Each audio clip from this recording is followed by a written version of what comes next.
তোর স্টাইল করা ছবিটা পায় না যে রে কার, ফোন স্ক্রিনেও হয় না দেখা তোর হাসি মুখ। আর এই ভেজা বালিশটা আজ বলবে রে কথা, আয়নাটাও দেবে বলে লুকোনো ব্যথা।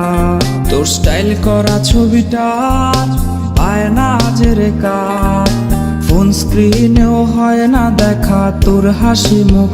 আর এই ভেজা বালিশটা আজ বলবে রে কথা, আয়নাটাও দেবে বলে লুকোনো ব্যথা। ঘুমিয়ে গেছে বাবু, ঘুমিয়ে গেছে, সেই ঘুম আর কোনোদিনও ভাঙবে না রে। ঘুমিয়ে গেছে বাবু, ঘুমিয়ে গেছে।